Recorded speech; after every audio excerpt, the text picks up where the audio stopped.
Wait, no, that's here. That's the Gungrave OST, which usually is big bad news for YouTube, so I can't play too much of it. This, in the least sexy name award, going to the Dilvpoetry DA2120C.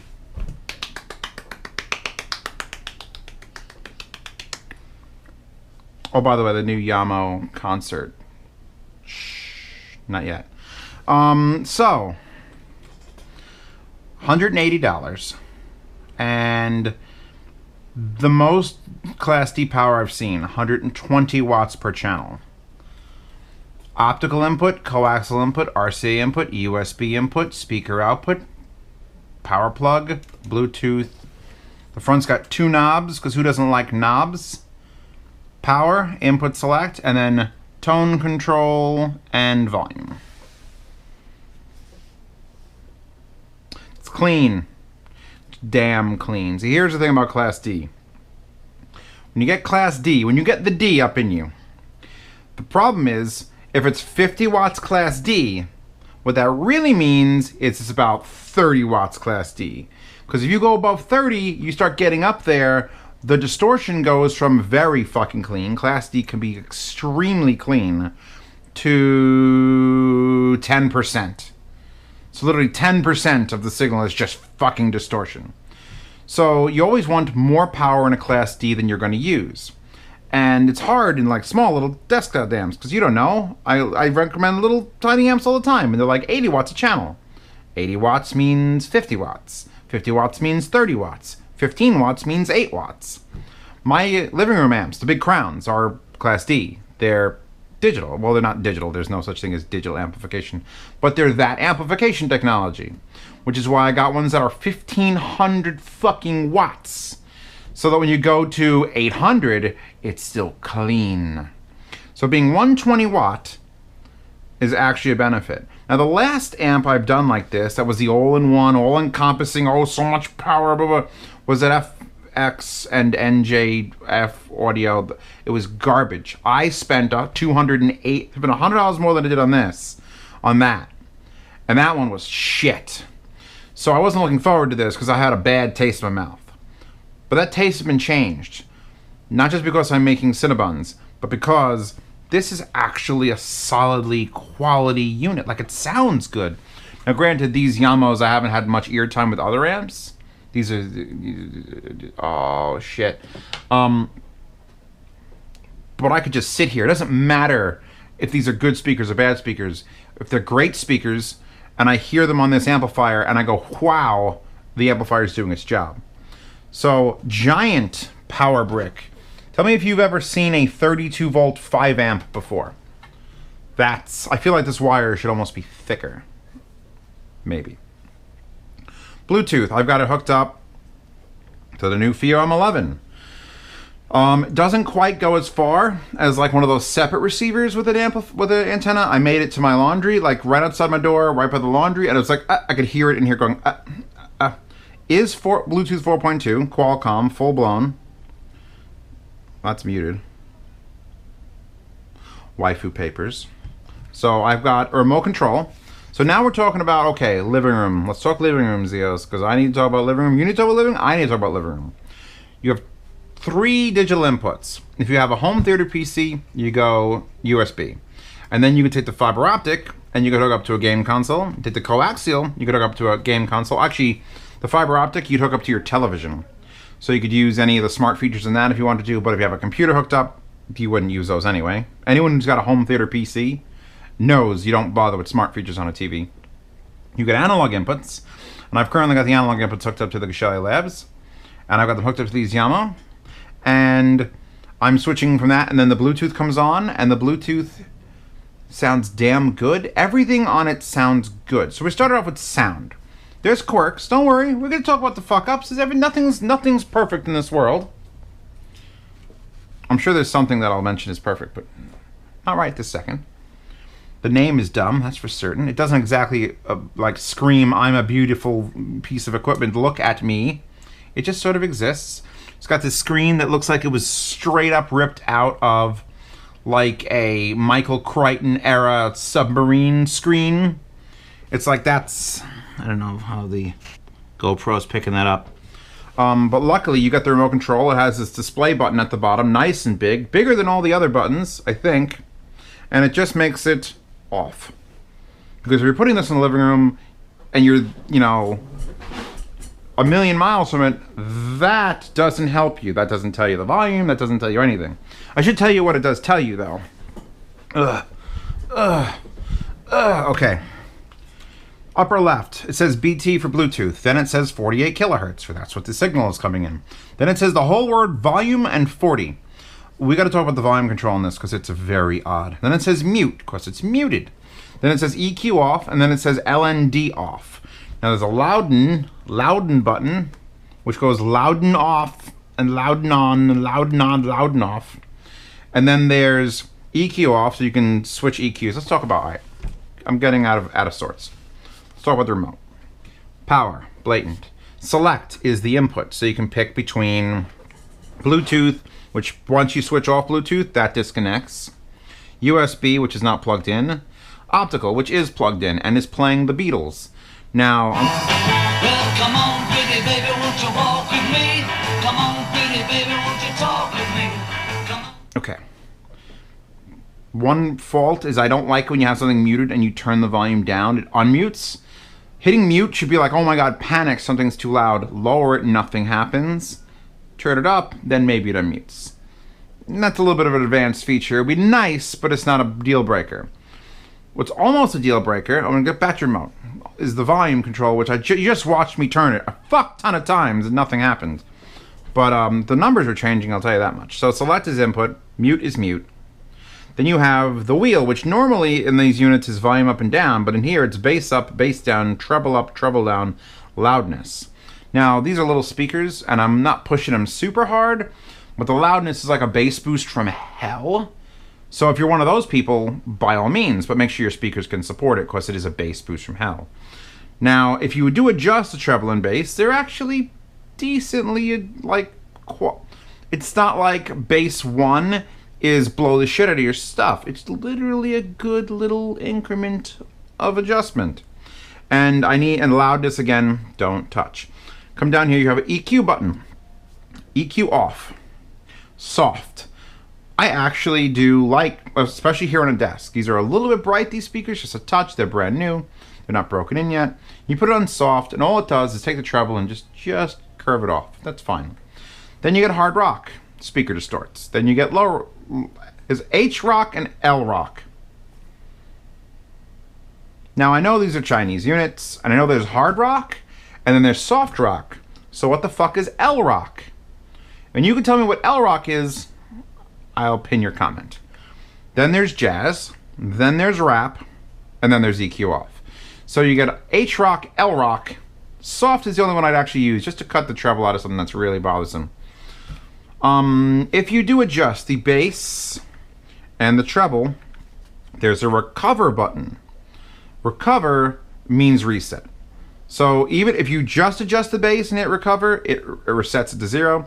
If you've adjusted the bass and treble and you're sitting back and 2 days later you decide you don't like it, you press recover, the audio mutes for a second, and now your adjustments are corrected and stopped. So let's mute that again. By the way, when it's not muted, it doesn't say not mute.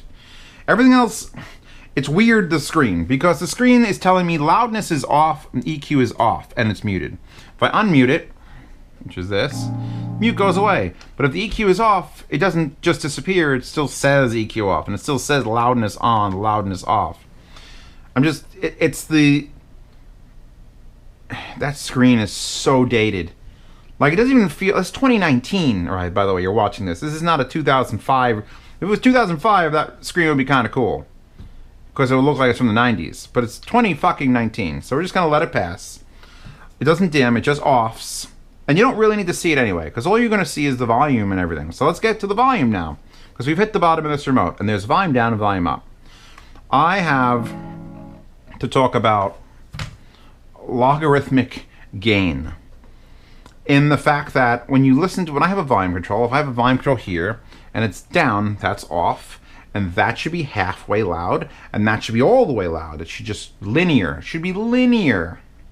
Now, A logarithmic gain is like when you got like a what are these called? Quick, brain. Hey, VU. They literally say the letters VU.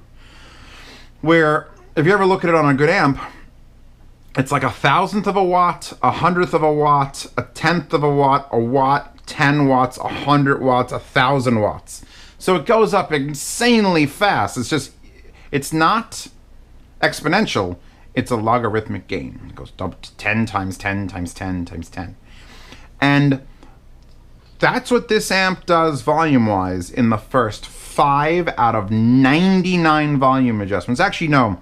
The first 5 out of 100, because it goes 0 to 99. That's what the volume will do. See a little 0 at the bottom? Here, can you see it? Can you see it? Can you see it? I'm going to go up. 1 literally just makes popping noises. And we're not optical. Like, I thought it was just Bluetooth, but no. 0, silent. 1, popping noises. Okay. 2. This is quiet music now. Now the music is quiet. 3. 3 is literally twice as loud as 2. 4. 4 is not really much louder. 5, not much louder. 6, not much louder. 7, 8, 10, 15, 20, 25, 30, 35, 40. Okay, it's starting to get louder now. 50, 55, 60, 75. I have to mute it now. If you want this amp to play your speakers quiet, your volume setting has to be 2 out of 99. Because once you go to 3, 4, 5, 6, it's starting to get up there. Literally, 1 is 0 is nothing, 1 is noise, 2 is the quietest it'll play music. And it's a decently quiet thing. The problem is it should go from 2 to like 20 quietly and then working up.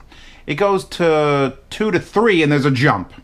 And once you're in that jump, it basically goes like this. Here's what it looks like. Muted, noise, here, and then this is 3 to 99 on a nice sloping linear scale. And I've just, it's the weirdest thing is usually when you turn a knob, it goes faster than the remote. But the remote is actually faster than the knob. Because the knob, when you go real fast, it'll skip. You have to go real deliberately slow on the knob. Whereas the remote, I could just... Am I going to get pulled off of YouTube for any of this music? Nothing is sacred anymore. Nat King Cole probably got me banned. I just want there to be music I don't get. Is Mozart going to get me pulled? Let's see. So here, volume up. I'm at 65, by the way. 75. 82.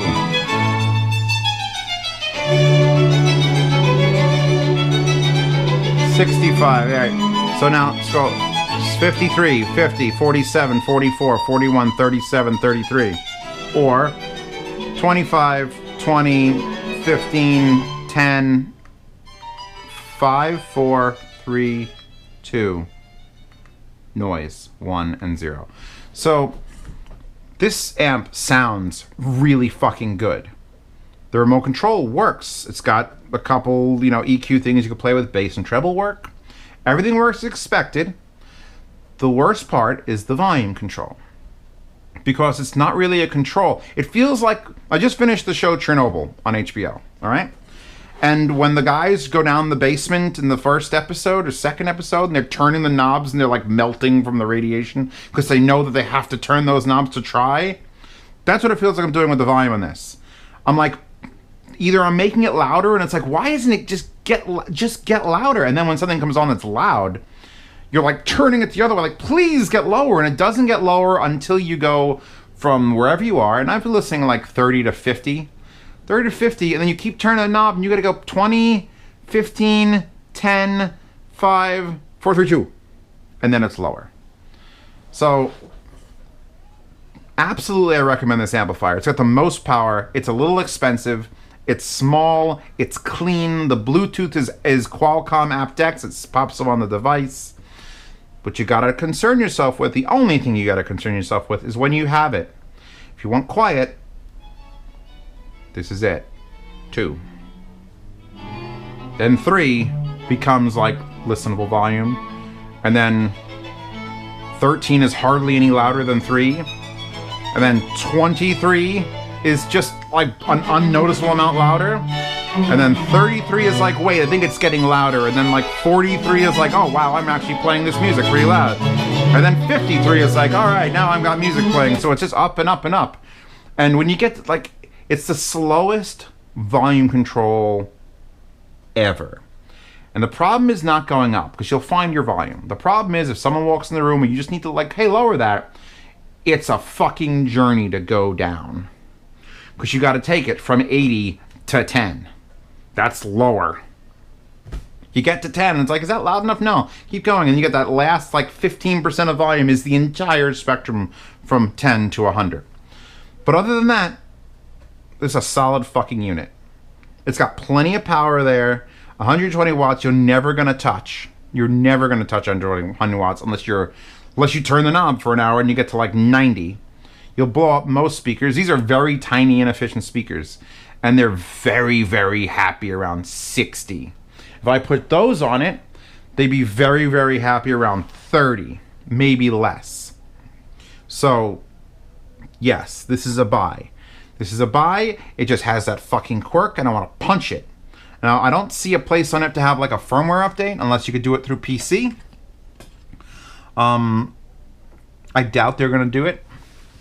That's just the quirk. It's the quirk of the unit. Now, if you actually do have one of those home theater PCs I was talking about, and you hook it up USB or fiber optic or whatever how you hook it up to your computer, if you're willing to set this volume, leave it alone, and then control the volume in FooBar on your iFucking TV and your Apple TV, if you can control the volume somewhere else, problem solved. You set this to as loud as you'd ever want anything to go. You never touch the volume control again. Hell, I wouldn't even shut it off. It doesn't even get warm. I'm playing music here for a solid hour straight. There's nothing here. It's doing nothing. This is doing nothing. Nothing is hot. So, I mean, bravo. You win 2 awards. You're the coolest 120 watt per channel amp. And you sound clean. And you got a stupid name. So I guess sounding clean is not an award. It's just something it is. So, yes, I like this amp. I really, really do. It's one of the best all-in-ones I've listened to. The DAC, I've been comparing the DAC, the fiber optic, to the Geshelli. And it's honestly a little hard to tell them apart. I trust the Geshelli lab. The Geshelli actually put out a little more volume, and I could tell when I go between optical, which is what we've been listening to, and auxiliary, which is here.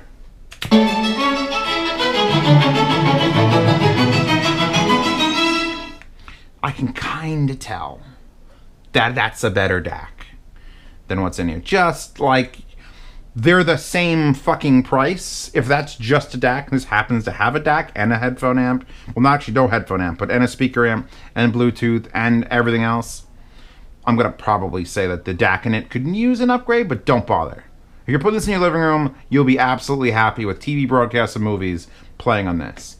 And on that note, I'm moving on. So, that wallpaper in the description. She looks astonished. Or, yes, she looks astonished. That's what I'm going with. Link to this might be from Amazon. They're on Amazon. They're on another website. I'll link to that too. Thank you for that company for sending this out. I'm glad I got to hear it because I wasn't going to take another risk on one of these units. This is sort of like Q5, SMSL Q5, SMSL 8018. The topping MX3.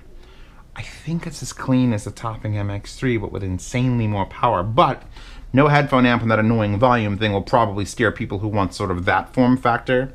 I've got the, I finally do have this here. The DX3 Pro. So that is the not amplifying version. And I'll give that a spin later. But yeah, that link to the post on Hi-Fi Guide forum for this unit, if you want to have a discussion there. Links to my Patreon, where this will probably end up in a yard sale.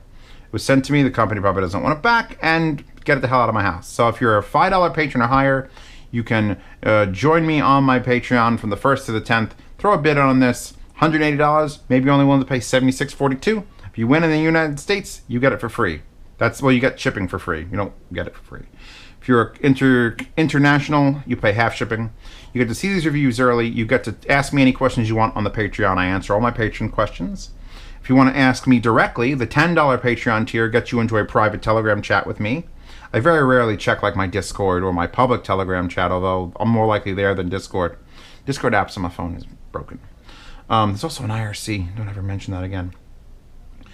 Check out the RMAF GoFundMe, because something like this would be perfect at RMAF for like setting up, and like I'm going to have little close near field listening booths with speaker stands like this, a couple other ones. Kanto has offered me a couple speaker stands to put there that are nice and just folded metal. Beautiful stuff. So yeah, basically check out the forums for the discussion on this. Check out that wallpaper. Check out the Patreon if you want to buy this in a yard sale. And check out that wallpaper. Just like really check it out. And I'll see you all tomorrow, because I'm done for the day.